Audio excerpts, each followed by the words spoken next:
Ilang minutes na lang, magsisimula na yung klase ko. Bali, ganito po ako palagi.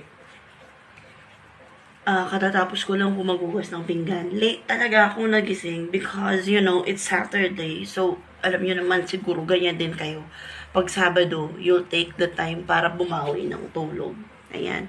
Ang hirap palang mag-a day in a life of an online ESL teacher entrepreneur vlogger. Ayan. Tapos, ayan. So, ang gamit ko po sa aking cheeks ay lip tint. Tapos, lip tint lang din po tayo ng very, very quick. Ayan, tapos yan na po siya.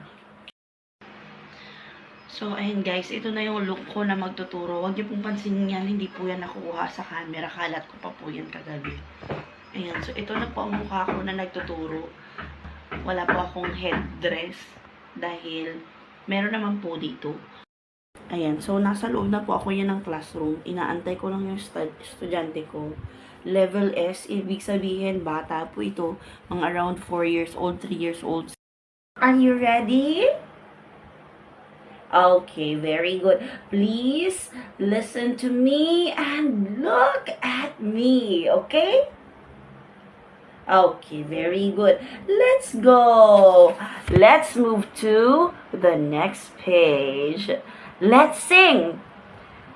In 3, 2, 1.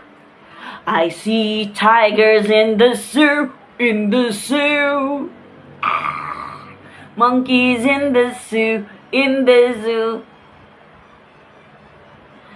Okay, say, I see.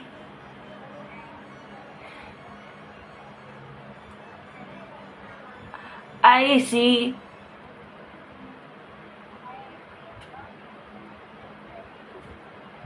Very good, very good. Hooray! 5 on top there. Ottoman. Bye-bye, Ottoman.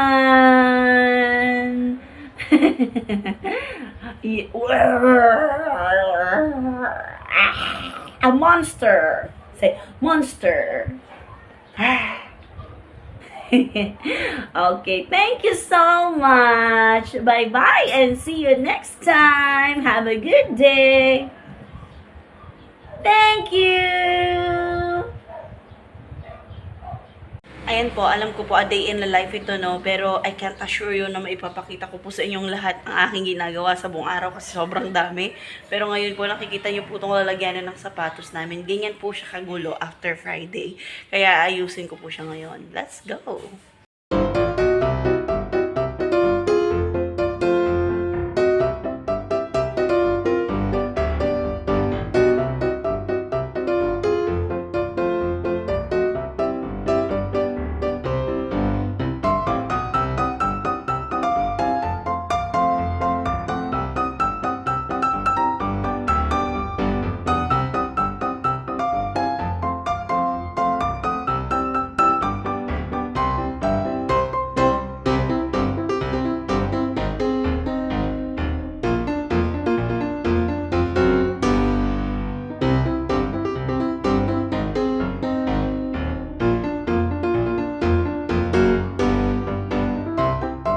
So guys, 9:38 na po. Ang susunod kong klase ay 10 o'clock. Kanina nagwalis-walis po ako. Nilinisan ko po itong aking classroom. Ayan, itong aking opisina ay aking nilinisan, minalisan, and everything. Ayan, ito po yung mga ginagamit kong pangturo. Ayan, so may mga damit dyan. Kasi alam nyo naman, meron din tayong mga tinuturong clothes. Lahat ng mga everyday life na ginagawa ng isang tao ay natatakil po sa lessons kung minsan. So, ayan, makikita nyo kahit bato, meron po ako dito. Ayan, so 9:38 na, 9:39, di pa po kami nag-aagahan kasi basically late po kaming gumising. Pero ang nagluluto ngayon ay ang asawa ko.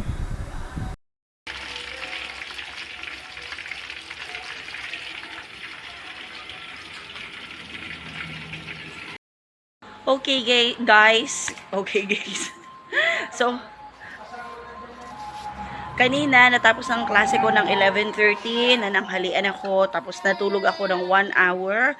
Tapos, after an hour, ito kami, prepare ko ang sarili ko at yung mga anak ko because we're going to another barangay. Okay, kung nasaan yung bahay ng mama ko, nandito yung laptop ko, yung headset ko at yung charger ng laptop ko kasi doon ako magtuturo ng 2 lessons na panghapon, okay, 2:30 at saka 3 o'clock na slots ko. Doon ko tuturuan dahil meron po kaming simpleng salo-salo, ayan, para sa success ng aking mga kapatid sa kanilang mga buhay-buhay. Ayan. So, let's go! Ayan, so time check po, 2 o'clock. So, mga siguro ang biyahe papunta doon ay mga, let's say, 15 minutes. Magta-tricycle kami, may tricycle po kami. Kasama ko na po yung aking mga anak. Ayan, naglalakad kami papunta dito kung saan nakaparada yung tricycle namin. So, ayan guys, dito kami sa tricycle namin. Ito po ang driver namin. Ang asawa ko na guwapo. Ayan. Hi! Ayan. Ayan. So, hello guys. Ayan, kitang-kita nyo, stress ko dahil nawawalan kami ng gasolina sa daan. Hindi naman ako na late. May 3 minutes pang allowance nung nakarating kami dito. So, nakikita nyo, yung background ko po ay ganyan. Kasi nandito ako sa bahay ng ate ko. Okay? Technically, ang mama ko ang nakatira dito. Pero, walang problema sa 5-1 talk. Kasi meron kaming virtual background. Ayan. So, hindi po nakikita yung mga kalat dun sa likod.